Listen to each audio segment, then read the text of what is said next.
My name is Paul Beckfeld. I'm an alcoholic. Before we begin, well, let's see. How do we want to do this? We're going to do something we haven't done yet. Okay, this is a good time to do it. But let's first, let's just quiet down.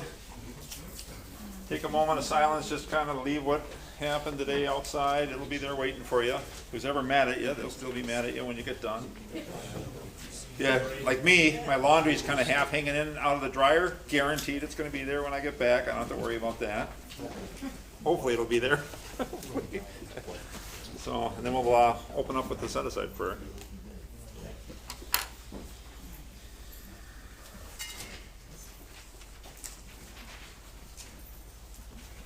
God, please tell me everything I think I know of you, everything I think I know of myself, everything I think I know of others, and everything I know for a new experience with myself, a new experience with others, a new experience with my own recovery, and especially a new experience with you. Please help me see the truth. Maybe there is two prayers going around. Somebody else. Maybe there is, huh?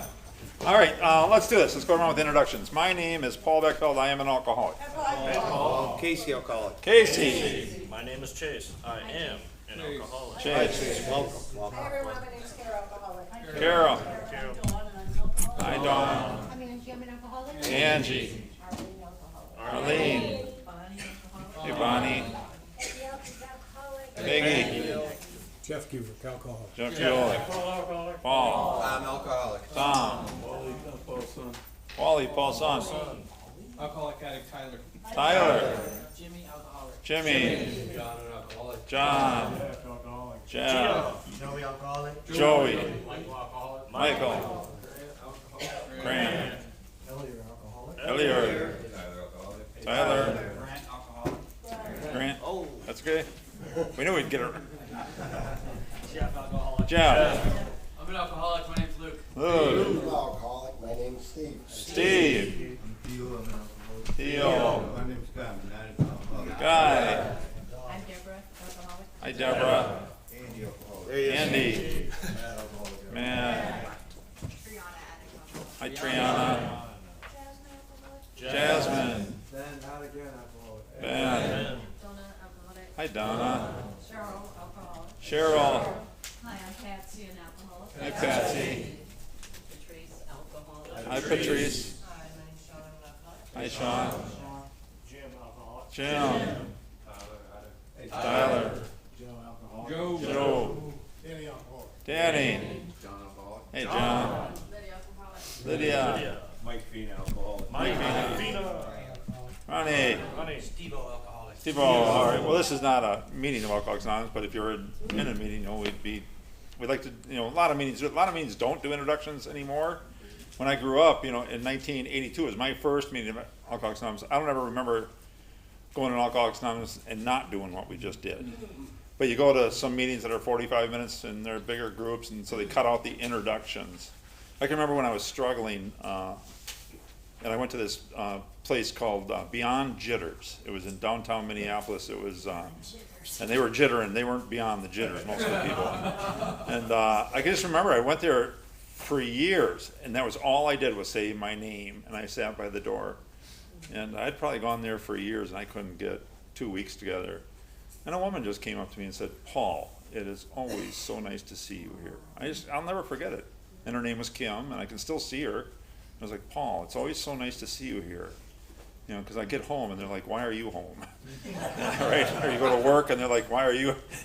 Right? But that was always, but what that did is, that's all I would say was, "I'm Paul, I'm an alcoholic." And then of course you get in meetings, you get all kinds of odd, I'm an addict alcoholic. There was this one guy that sat next to me in a different meeting. No, this is after I've gone through the steps. A guy would say, I'm Kevin, I'm an alcoholic and a compulsive overeater. And I was like, okay, so I remember one time he said that, and then I said, I'm Paul, I'm an alcoholic and a father of 5. We'll just throw out things that are about us, right? And he looked at me, "Why'd you do that?" And I said, "Because it's Alcoholics Anonymous. It's not Overeaters Anonymous, it's not NA, it's Alcoholics Anonymous, and this is not a meeting, but if I'm in an open meeting, then we do this at Renew Night. It's always kind of fun at Renew Night because you got a bunch of people that have never been in an AA meeting, so they don't know what to say. And it's like, Tim? Okay, hey, Tim. And they get welcomed. And so it's important that I know where I'm at when I introduce myself. And like addict, alcoholic addict, I got a number of 12-step groups I qualify for. But I'm sitting in Alcoholics Anonymous, I'm Paul, I'm an alcoholic. That's all I want to be. Do you say your last name? Anybody know what, you know the 11th tradition? This is really interesting. Dr. Bob wrote about this. Bill and Bob went to a meeting, and it was a meeting they had never been to, and everybody's real excited. And they got the phone list, and one of the guys said, now, I'm Paul B. on that phone list. Next time you're in town, you look me up. Right? And they were in the car, and they were driving, they were talking about this, and there's like 6 Paul B's on that thing. How would we ever know this guy on a phone list? And in the anonymity they're trying to do. But here's what the 11th tradition is. I think I'm in the concepts. 12 traditions, long form. I'll read the 11th tradition. Our public relations policy is based on attraction rather than promotion. We always maintain personal anonymity at the level of press, radio, and films. And we're not at that right now. Now we're doing I'm not in a meeting, but you follow at a meeting, I think we're supposed to say our last name. Dr. Bob wrote about this, that in a meeting, we're not at any of those levels. We're not at press, radio, or film. So therefore, he was saying, I believe, the way I read it was, he was saying we break the 11th tradition at almost every meeting when they go around with traditions and say, or with introductions and say, my name is Paul, I'm an alcoholic. So like, if I give my name out on a text, I'm gonna send out my text, it's always my first and last name. If I get a phone list, I always put my full name on the phone list. Most phone lists won't let me do that. They'll put Paul B, and then they'll put my sober date, and then they'll put my phone number. So then I gotta circle it for guys, hey, if you wanna give me a call, I'm this Paul B. But I don't know, so it's something for you to think about. The idea of anonymity was taught to me is that anonymity means that I don't take credit for my sobriety, that I give it to God. That, when you get a medallion, you guys have been in, when they give out a medallion and somebody says, how'd you do it? It's like, well, if I could have done it, I wouldn't be here, I can tell you that. And really the thought might be, how'd God do that? And then I always like to say, why'd you do it? Tell us why you did it. Do you remember why when you came in? So anybody remember the homework, the 2 hours writing block time? Anybody remember that? Anybody do it? Okay, did you get to, was there anything when you got to this part? This is the turnarounds. So we talked about the initial part, and then we said when you go home in this 2-hour block, get to the turnarounds of who it is, and then my part in the selfishness. We got a couple names up here. But for those of you, did anybody come up with something that maybe they struggled up with their part that they'd like to share with the group and let the group take a swing at it? Anybody got anything? Anybody? Bueller? Okay. Who's I? Who said I? Fred. All right, Fred. What do you got, Fred? I put my father down. Okay, so Fred's dad. Okay, now I'm going to put him here, but tell us, why are you resentful at your dad? Well, I was resentful at my dad because he physically abused my mom. Okay. Okay, your whole childhood, do you remember a period where your dad didn't? I remember when I got to be about 16 and he got cancer and he quit doing it. Okay, he's quit doing it. Yeah. Okay, so your dad was physically abusive to your mom. So I'm resentful at dad. This is the why. He hit my mom, abused my mom. Okay, anything else? Well, the reason they did it, I guess, was because it's, I'm not giving excuses, but it's a learned behavior generation. Okay, yeah, we don't want to get there yet. Okay, yeah, I'm just mad. We don't make any excuses. Because he was drunk and frustrated. Remember, when you're on that side of the page, when you're writing your resentments, I'm mad at dad, why he abused my mom, is we're not letting him off the hook. You're the prosecutor, and think of your sponsor as the judge. You're going to try to convince me if I'm your sponsor. You have every right to be mad. And you have every right to hold on to it. And regardless, man, this is what happened to me. This is what I saw. Okay? He abused my mother. Abused your mom. He was a hard man, and he was verbally abusive to me. And Okay, made abused me you. feel less than, and, He was an angry man. right, Rageful man, right? yes, very Okay. rageful. All right. Affects your self-esteem. Self-esteem, Okay, hang on. Personal relations. Personal relations. yes, Your pocketbook. yes, Yep. Your ambition. yes, Sex relations. yes, Yeah, of course, all of them, right? So that's the area. On the other side, we would have affects my. Okay? So now we're going to turn it around. All right, now what is Fred, I imagine it's from the day you were born, he was rageful and I don't remember when it abusive. was. Yeah, you don't remember when he wasn't until he got the cancer. Okay, so here is, your dad now is here with us, Right. and now he's gonna convince us what's Fred's part in this. I'll tell you something about, you think I'm bad, let me tell you about my son kind of thing. So, what is your part in this? My part is because I was disobedient. No, does a disobedient kid deserve to get beat? But, No. I was just born, Yeah, just born. Pretty much. Yeah, so you've got no part. and I was the youngest, and it was late in life. Yeah. So did that give him the right to abuse you? Was that? Does that give him the right to abuse He you? didn't abuse me physically. My mother Okay. had a blocker. Yeah, so does that give him the right to abuse her though? See where I'm going? No, of course not, it's atrocious. Yeah, okay, so you're not responsible for the event. When we say my part or my mistake, it doesn't mean that somehow he had the right to do what he did. You get a lot of this with sex abuse, when somebody's abused as a small child. Like, you get to what's my part in that? And you want to get down to this, but the part, obviously, he's a child, he doesn't have any, there's no reason possible for the event. But your part is not in the event, your part is in the resentment. Like, why can't I let it go? Okay, so the words are, you know, are you unforgiving? Unforgiving is a good one here. And then judgmental comes to mind. Angry. So angry is what it is. That's my angry list. We're trying to figure out why you're angry. Oh, okay. If I like, anger doesn't go, my part of anger, we're gonna get to anger in the fear, but you're judgmental, unforgiving. Fair enough. What else can you come up with? Victimized. You come up with a lot. but I'm not- Self-pity. Who said Yeah, victimized? self-pity. Yeah, I let the self-pity run in me. Yeah, Woe that's, is me. yeah, woe is me. Yeah. If what happened to you, if what happened to me happened to you, you'd drink just like I drink. Yeah, how about this word? You have expectations of your dad. Of course. Yeah, dad, and I have an expectation of my mom's husband. Yeah, you love your mom, right? You're a dad, right? How are you with your kids? Good now. Good now. Yeah, I caught that. Yeah. Yeah, because it affects your sex relations is more your personal relations, how you show up as a spouse. It's learned behavior, I suppose. But you have, of your dad, unforgiving, judgmental, anybody got any other ones that come to mind? Go ahead. Considerate. Who said that? That was a good one. Beautiful. Did you hear that, Fred? Yeah. Inconsiderate of your dad. The problem that I have with forgiving my dad when he does this stuff is I feel like I'm letting him off the hook. Fair enough, you agree? You feel like you're letting him off the hook if you forgive him? No, not Anybody so much feel that letting way? off the hook. I got a different viewpoint on that. Well, tell us what it is. Well, I believe that I've been forgiven by Christ, and all my sins were washed away, and I have no right to judge him. Okay. But I had to work through that. And this is how you work through it? Doing this type of Yes, I work? did. Yeah. Yeah. How was your dad raised? My dad, that's where I was getting at. My father was raised, I never met my grandfather. He had to go to work at a very early age to help support his brothers and sisters. He was raised in like pre-depression, or right after, so it was, it was very Yeah. poor family. Tough life. Real hard life. Yeah, tough life, probably built around a lot of rage, a lot of anger, a lot of acting out. And what is that? What is the anger from?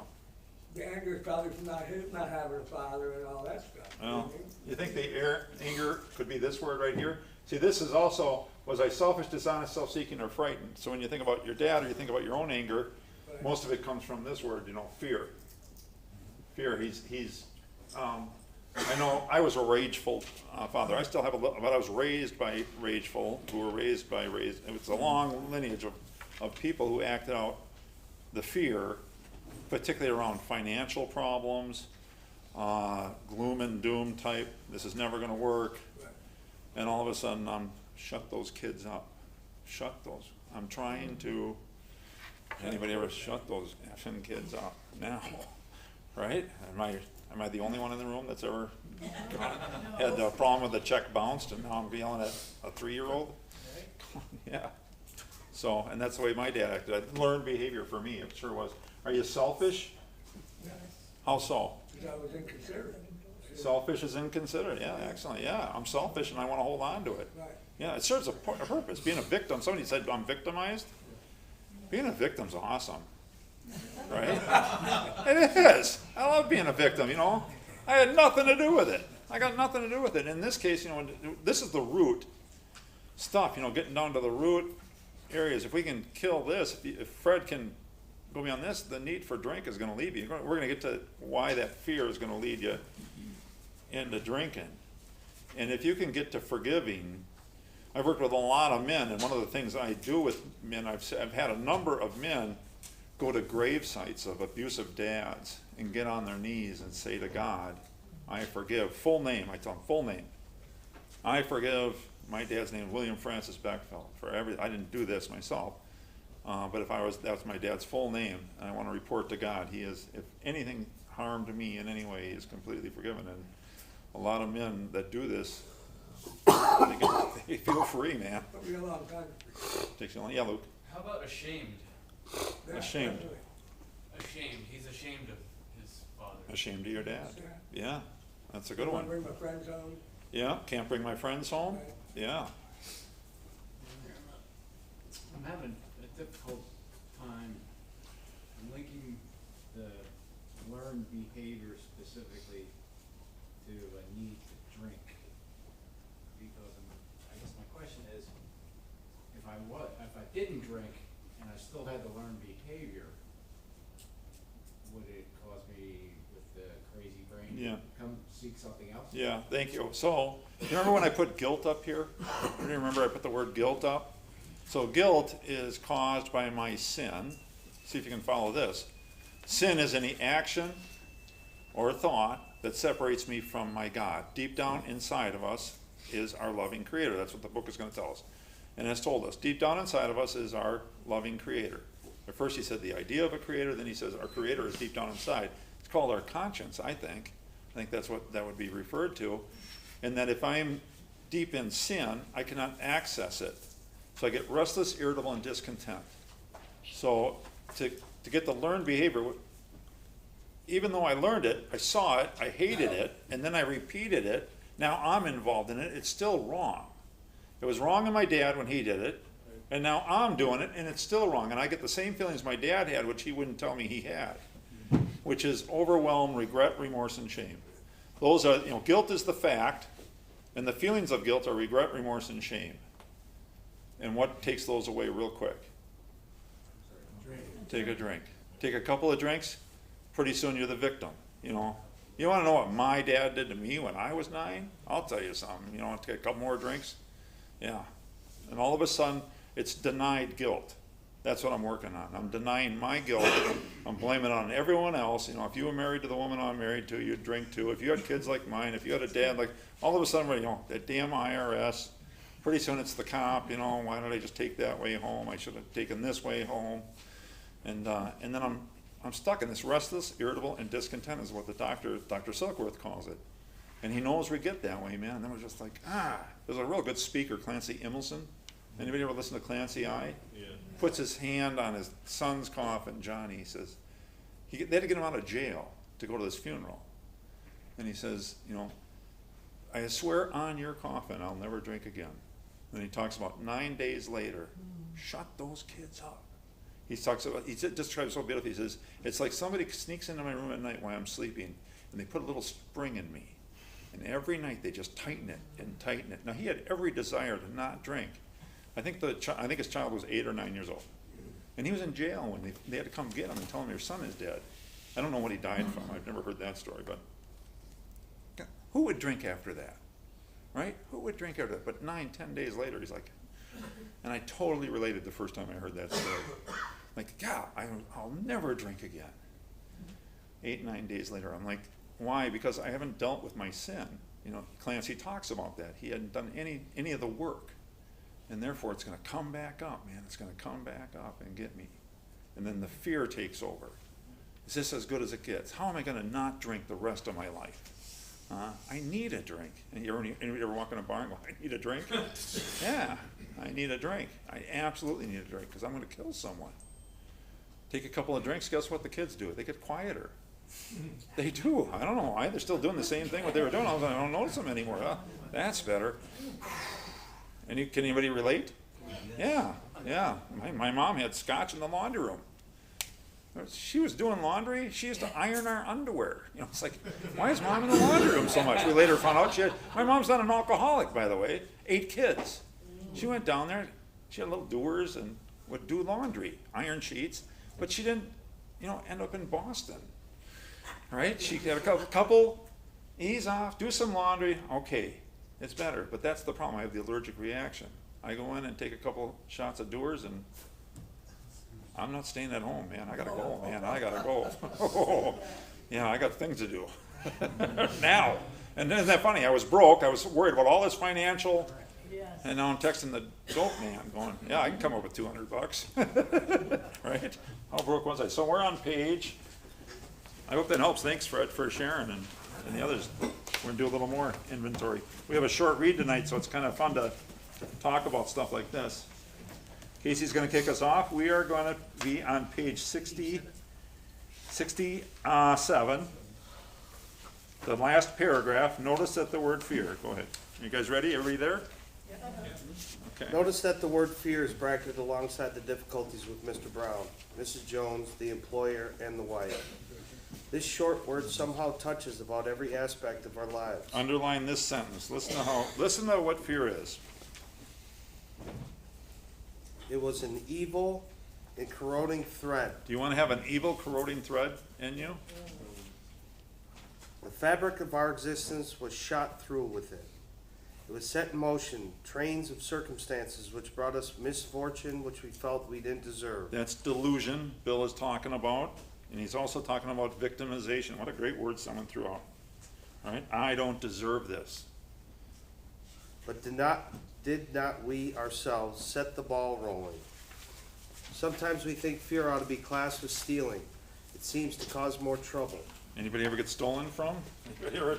Here's what he's talking about. What happens to fear is fear goes to anger goes to hate goes to suffering. And I don't want to suffer anymore. That's what he's trying to put into motion here is the trails of fear. What is going to happen in my financial situation? Is she fooling around on me? Huh? What if I get caught? What if I'm the one fooling around? Now what if I get caught? What if my girlfriend finds out about my wife? Holy cow, she might leave me. Did you catch that sequence there, Paul? All right. You're the only one who caught that. I'm a little worried. All right. We reviewed our fears thoroughly. We put them on paper, even though we had no resentment and connection with them. We asked ourselves why we had them. Wasn't it because self-reliance failed us? Now that is the second time the word self-reliance has come up, or the term self-reliance. You guys remember when the first one? Luke remembers when the first time we heard about self-reliance. It's in the doctor's opinion, and it's about Hank Parkhurst. Here's the doctor's opinion. The doctor's not an alcoholic. Here's what he says about this guy. He called me in and experienced a strange session. I knew the man by name and partly recognized his features, but they're all resemblance. From a trembling, despairing, and nervous wreck had emerged a man brimming over with self-reliance. And what happens to Hank? He dies drunk. All right, and so the doctor is confused because it looks good. When we clean up, we're in our first bit of period. We haven't done any work yet. We've got the booze, the dope is out of us. We clean up, we get pretty confident, we're whistling, we're feeling good, And Bill had it several times in Bill's story, I could laugh at the gin mills. Ha! I got what it takes. Next thing I know, I'm pounding on the bar saying, how could it happen? What is our program is not self-reliance, our program is God-reliance. So self-reliance, when it comes to overcoming my fears, is very, very dangerous. Self-reliance was as good as far as it went, but it didn't go far enough. Some of us once had great self-confidence, but it didn't fully solve the fear problem or any other. When it made us cocky, it was worse. Perhaps there is a better way. We think so. For we are now on a different basis, the basis of trusting and relying upon God. We trust infinite God rather than our finite selves. We are in the world to play the role He assigns, just to the extent that we do as we think He would have us and humbly rely on Him. Does he enable us to match calamity with serenity? And that paragraph is the definition of faith. Perhaps there's a better way. For we are now on a different basis, the basis of trusting and relying upon God. God reliance, not Paul reliance anymore. We trust in finite God rather than our finite selves. We are in the world. Isn't that a relief too? You know, I don't have to fix this. I don't have to fix it. I have to turn it over. I have to let it go. I trust you, God. We're in the world to play the role. Guess what? He assigns, capital H. He assigns, just to the extent that we do what we would think he would have us. So here's where sponsorship comes in. Like, I've gotten bizarre ideas in meditation when I'm dealing with fear in prayer, and then act it out, and it's the worst. I make it worse. And all of a sudden, then I call my sponsor. I say, why don't you call me first before you did that, before you bought that, before you sold that, before you said that, before you tried to fix that, before you hired that lawyer? Why didn't you call me first? Can't you? And as soon as you say it, you know, oh God, I can see where I'm. But so I get these moments. I think they're inspirational moments, inspired thoughts, and then we call someone who, hopefully my sponsor, and then run it by them first, and then. And I mean, he could write a book on inspirational thoughts I've run by. Didn't need to be acted on. Sometimes after, sometimes before. Okay, so let's, before we go any further, so you write on top of your page, you can forget about this anger, that was just a little quip I've heard. So on the top of your page, everybody got a blank notepad? Does anybody need a blank piece of paper and a pen? Okay, put a fear down, just write the word fear. You leave this blank. If you're working with somebody, I leave it blank. But I wrote the prayer that we're going to come up with. We haven't read the prayer yet. But I tell my guys to leave it blank, and then I say, what are we afraid of? We sent out, passed around a fear prompt sheet. These prompt sheets, I tell my guys, and I recommend to you, is don't look at it until you get stumped. You know, if you're getting stumped and go, well, I'm really not afraid of anything, then you can look and you can find a number of things that, that might work. Because does anyone have a pressing fear they want to throw out? Public speaking? Okay, that's a good one. All right, public speaking. Why?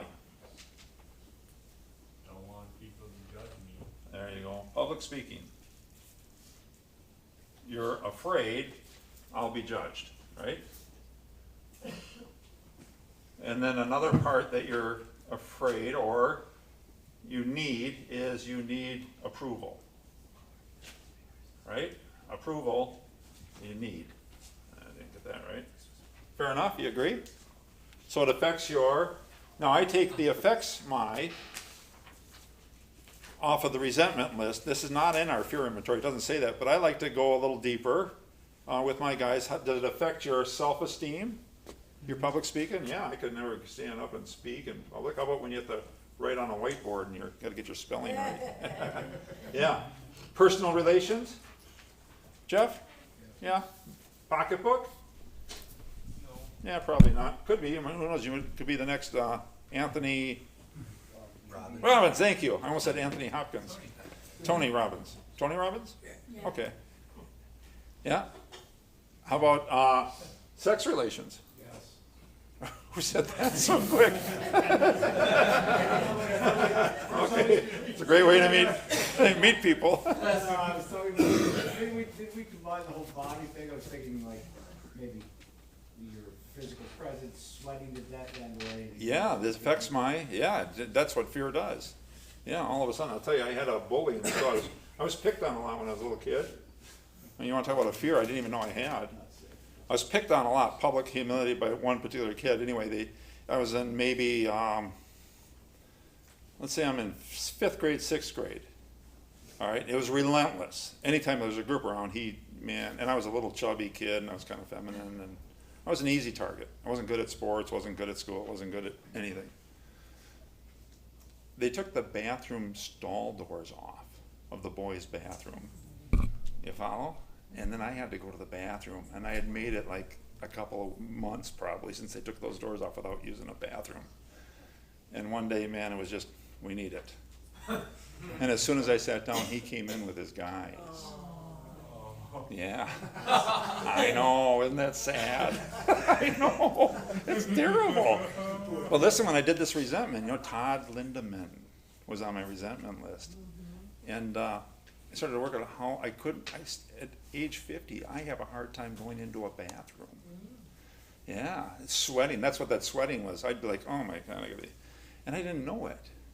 But that's how the root, when I do this stuff, I'm unwilling to forgive him, I'm unwilling to see him as a sick person. Think how sick he was and what he was going through at home, and I don't have any empathy for him. I certainly don't have any sympathy, but I don't have any empathy.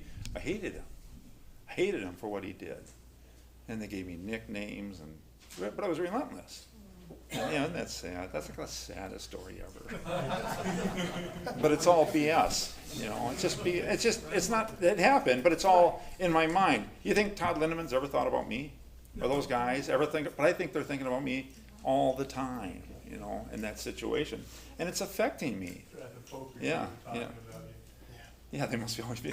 Yeah, they changed their mind when I had the. Then later on, they'd be known as no seeds, no stems. You guys are older, no. But a guy who could roll a joint and not. And then hey, can I get, yeah, now you're not making fun of me. I'm sorry. You guys. All right, so I don't know how we got off track there. Public speaking. Yeah, public speaking. You might tell an embarrassing story about your childhood in a bathroom situation. Yeah. I think it's smoking weed. Yeah, the smoking weed. Anybody got another fear? Give us some other fears. Fear of Yeah, women. thank you. Okay, go ahead. That my foot won't heal. Foot won't heal. Okay. How about another one? Jonathan, I saw your foot won't heal. For me, it was when I was growing up, I watched my father get early Alzheimer's at 49 years old. Okay. I was only 13, so the fear of, my four older brothers getting the same illness or myself. Yeah, I'll get sick. How's that sound? That wrap it up? Okay, anybody got another fear? Confrontation. Confrontation, yeah. You're a people pleaser? Confrontation. Yeah. Anybody got another fear? We'll get to the whys here in a second. Failure? Fear of failure. Yeah. Success. Failure, fear of success. Who said relationship? Yeah, relationships. Not getting out of a relationship. Loneliness. Okay, good. We got some good ones. Okay, foot won't heal. Look at these. We can do these two together. Foot won't heal and getting an illness later in life that my parents have. Why do you have it? Lack of trust. Really. Yeah, lack of faith. Yeah. Yeah, lack of faith in the doctors, lack of faith in God. My pen is running out. Okay, there we go. Why do you have it? Why are you afraid? Me? Yeah, Selfishness. selfishness. How's that selfish? Because I should trust in the Lord. Yeah, trust in the Lord. Yeah, need to control, need to, Need to remember. yeah. And there's a lot of pain associated with it, hurting the people around you. Yeah, it's tough to watch, huh? Yeah. Yeah. How old, did you still have your dad? No, he's been gone 20 years now. Okay. How long have you had the fear? Since I was 13. Yeah. Yeah, it gets deep in. Yeah, drinking takes it away too, I bet. No doubt. Yeah, no doubt, drinking works. Okay.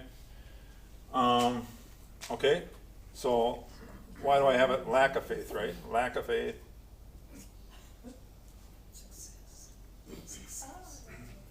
I want to be healthy. I have an expectation. I want to live life healthy. So I have an expectation that sick people aren't enjoying life. Right? You can follow the fear all the way through, like fear of okay, what if it doesn't heal? What happens? What's next? Yeah, right. Yeah. What if you do get it? What happens? It happens. It happens. Then what? You see, follow it all the way through. Play it to the end till you die from it. And then, because we're all going to die from it, whatever. We're going to, you know what the leading cause of death is? Birth. Yeah, we're all on our way to the. But if you can take any of the fear and you can take it all the way to death. I used to get mad at myself for not going to the hospital to try and have them I had this whole theory maybe they could take some of my genetics and figure out something to help cure other people in the future. You're trying to control something you can't control. Yeah, how about that? Yeah, Dr. Jonathan, paging Dr. Jonathan. Yeah. All right. How about confrontation? Okay. Why are you afraid of confrontation? Because it's usually an argument. It's argumental usually. Yeah. Argumental, and I don't like. Painful. Like. Yeah, who likes to be around yelling and anger and, Disagree. yeah. I'd rather avoid it. Who said disagreement? The other tall guy. That's Tool, man. Disagree, yeah, I don't like, how about, did you hear what he said? No. Disagreement, I don't like disagreement. Yep. Yeah, I want everyone to get along. Yeah, do we all get along? No. You know what I heard the other day, it's like, if you like everyone in AA, you're not going to enough meetings. Yeah. So I don't like, it's a disagreement. All right, disagreement, I don't like disagreement. What else? What else don't you like about confrontation? Takes a lot of energy. Takes a lot of energy. What if you're wrong? Anybody ever been, this has never happened to me, but I'm damn sure I'm right, and I go to it, and then, like Google's like one of the worst things that's ever happened in my life. I don't know about you, but, you know, yeah, Google's terrible. It's like, uh-oh, it really says that? Yeah, yeah, Google it. Who says that? No, you don't Google it. Damn kids. Yeah. What people think. Yeah, what people think. I need people's approval. Yeah, how about that? I need people's approval. Yeah, more approval. All right, who said failure? Fear of failure. Yeah. Yeah, probably because I've done it so much. Yeah, because I fail a lot. I'm not a failure, but yeah, it happens a lot. And success is kind of foreign. I don't, and when I do have it, it's Yeah, so now that's one of those things that's dishonest. When a guy says to me, success is foreign, I never, I go, come on, really? And like, I know Luke pretty good. It wouldn't take me 2 minutes but to start pointing out things that Luke's super good at, had great success in it. But you want to focus on the failure because you're afraid of it and you don't want more of it. And then what happens is Luke sits around and binge watches Netflix because I'm not going out there, because I might fail. Yeah, I tried surfing the other day. I went to take surfing lessons with my 15-year-old grandson. And I was gripped by, we're going out in the waves, and the 15-year-old, he can't wait. And I was like, what am I doing? I look like an idiot. I look like, no, we were over in Cocoa Beach. And I was like, I look like an idiot. And yeah, he got up and I didn't. I was glad when it was over. But I tried, get in the water and you try and you fall off. And you go, this thing's a lot harder than you think. Stand up on a board, how hard can that be? He says, do you ever skateboard? I said, yeah, when I was like 14. He looked at me and he goes, okay. But that's the fear of failure, I'll never get on a surfboard, I'll never try, I'll never. Shown up by a 14-year-old. Yeah, 15-year-old, yeah, but he's my grandson, so it's better. Yeah, success, who's afraid of success? That's a good one. I'm afraid of success because I'll get something I'll lose. Yeah, this one came up with my sponsor and I. We were working on, what it would feel like when you get a big, I was owned a business that had cleaning contracts, and you get these big cleaning contracts, and he says, what's it feel like day one of the cleaning contract? He said, picture yourself here in the lobby of a beautiful building, and I said, it's awesome. I said, it really feels good. He says, what's your next thought? I'm going to screw this thing up. They're going to catch me, because at the time I'm using and drinking, and it's like, and everything's a house of cards. And so I'm afraid, so therefore, even when you get the big contracts or the big success, you're like, oh God, this is going to be hard when I lose it, right? This one's really going to hurt. I haven't even started. The contract hasn't even started yet. And other shoe will drop, yeah. I'll screw it up. I'll screw it up, that's what I put. Is that okay? Yeah. How about relationships? Is that what that says, Paul? Can you read that? I can't. It's relationships. Yeah, afraid of relationships? Anybody? Figure out what that said. Yeah, we would work it down. It was a while ago. That's a pretty obvious one, isn't it? It's almost like that big contract. I'm going to screw it up. I'm going to hurt these people. I get in a relationship, right? I've hurt rejection. How about they'll hurt me? Yeah. Yeah. What if I marry someone just like me or get in a relationship? I don't know why I got right to marriage. Just like my father, that was always a big thing for relationships. I could never stay in a relationship. Just like my father. I think it'd go back to Fred. When you see violence and stuff, what if I do the same? All right, Casey, you want to keep, so it all affects, can we agree that they're all self-esteem, look at these areas that are affected. Self-esteem, the way I feel about myself, personal relations, I can't even get into personal relations. When I do, It's bad because I'm dishonest because of fear. If I get into a relationship, I'm dishonest in the relationship because I'm afraid she's going to leave me. Or if it's a partner, business relationship, or any, I always feel like I'm not enough because this self-esteem is so low, and I'm constantly thinking, and this was me, I was constantly thinking, if you knew who I really was, if you knew who I really was, you wouldn't want to be in this relationship, whether it be a business relationship, a friendship, or a marital, intimate relationship. I was like, if you really knew who I was, if you really knew what I was doing, because I don't want to be with me, because my self-esteem is so low, and it's affecting, this fear is affecting that, my personal relations, my pocketbook is obviously, and my professional relations, out of fear. The 12 and 12 is going to say, I'm afraid of losing something I have or not getting something I want. It sums it up perfect. Emmett Fox goes deeper. Emmett Fox says we only have two emotions, love and fear. He says fear is always destructive. Fear always goes this route to suffering. It always destroys. If fear is in my relationship, it will always lead me to bad decisions, trying to protect myself. Always based on self. Selfish self-centeredness. That's the root of my problem, based upon 100 forms of fear. So this list, it's really important to do it. And on your list, you'll have afraid of spiders. All right, I get that. Like, I saw a snake today. Ugh, snake, ugh. But if I'm locked in the house because I can't go out because I think there's snakes and you think I'm joking, I've met a guy afraid of spiders. What do? I can't leave the house, man. I cannot leave the house. I mean, there's everything. Afraid of heights. I get that. Afraid of heights. Can't go in an elevator. Can't fly on a plane. Well, let's break that down. The fear of heights makes sense, right? I don't walk on a cliff. I don't go to the edge. I'm protecting myself. Natural fear. But if I can't get in an elevator, then we might want to go over faith and trust and lack of faith. And if I'm afraid of snakes, that's one thing. But if I can't walk in my backyard, because I'm always worried about snakes, man, then I'm crippled, aren't I? Yeah, and then I'm watching Luke now. Now I'm with Luke, watching Netflix. Just stay with it. All right, so let's keep reading. We never apologize to anyone for depending on our Creator. You know what that sounds like? That's complaining about God. That's an apology for depending upon my Creator. That's complaining about God's handiwork. We can laugh at those who think spirituality the way of weakness. Paradoxically, it is the way of strength. The verdict of the ages is that faith means courage. All men of faith have courage. You know what else they have? Fear. All men of faith have courage, and they all have fear.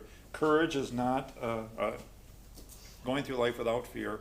It's moving in spite of my fear. That's courage. That's getting up, doing public speaking. That's giving the thing a shot. Try for that job. Try for that relationship. I had one fellow, he died 3 months ago. Somebody said, what did he die from? I said, loneliness. And there was a girl he had a crush on, and he was perfect. He was ready to date. And she was perfect. I knew her. And I was talking to her, and he came, I said, hey! And he turned so red and shot. I said, I'm not. I said, just ask her out. The worst she says is no. That's the worst. He was totally crippled by it. Sat in his house in deep pain. Eventually picked up a bottle again, then tried to quit.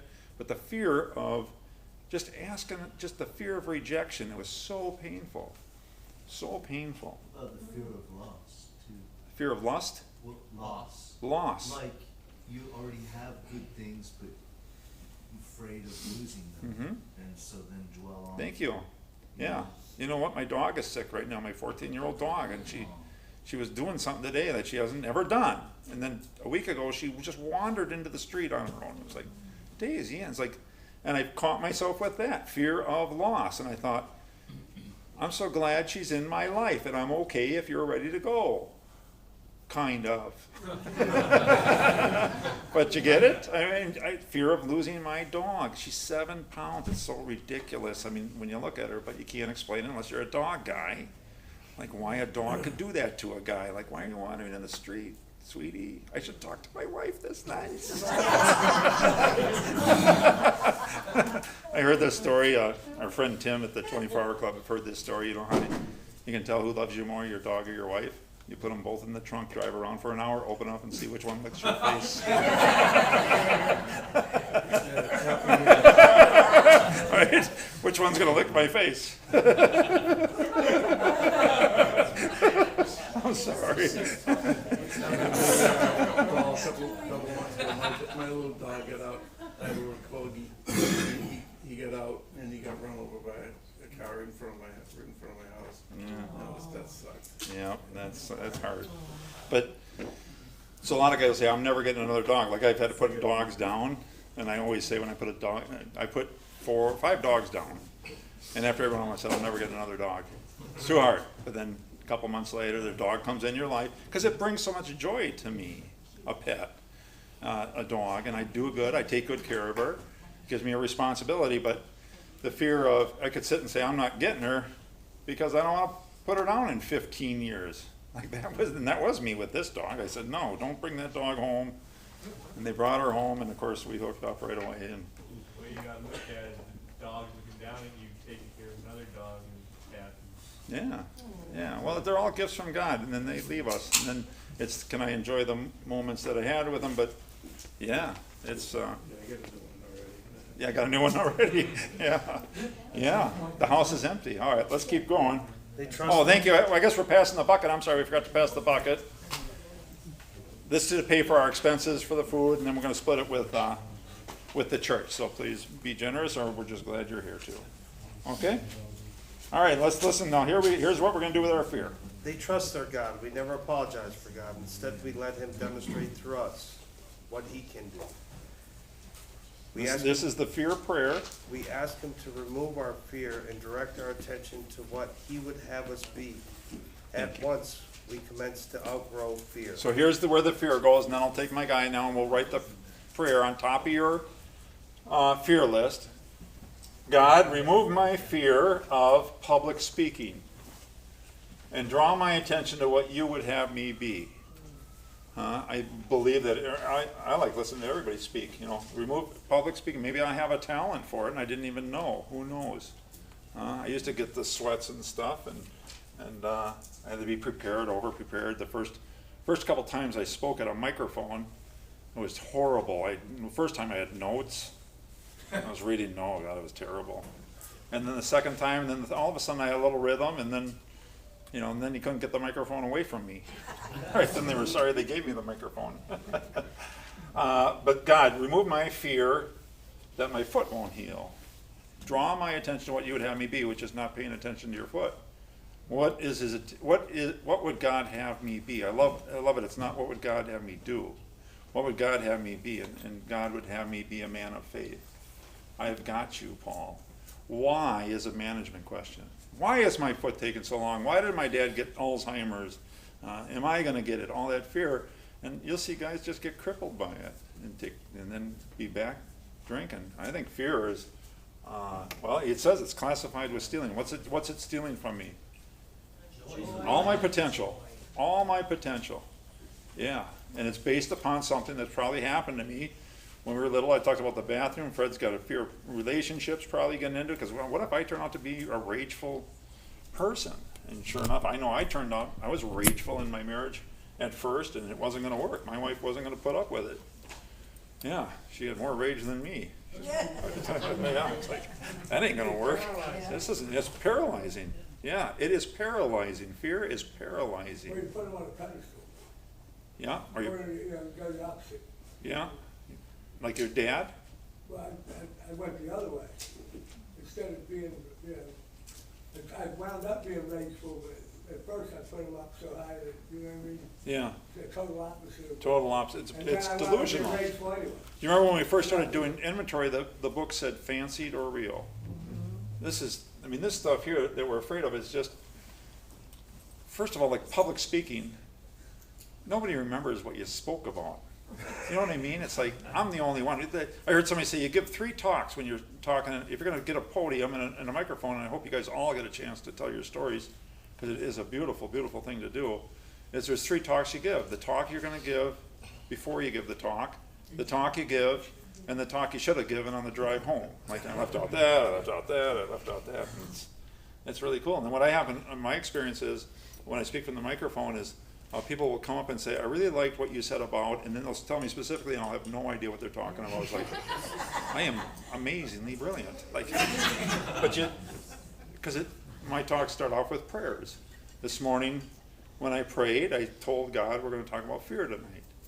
I didn't know the bathroom story was coming up, so I might complain to him tonight when I get home. It's like, man, I need to do that. But I'll be the only one that probably remembers the story, right? Yeah, you're going to remember. Yeah, that one. And how about you, Marco Island? How about where that bathroom is? In Marco Island, the meeting room? Yeah. The first time I walked in there, I noticed the bathroom, and I said, go to the bathroom before you come to this meeting. I did. You think that's based upon an 8-year-old getting picked on? There's 2 bathrooms. There is? Yes. Oh.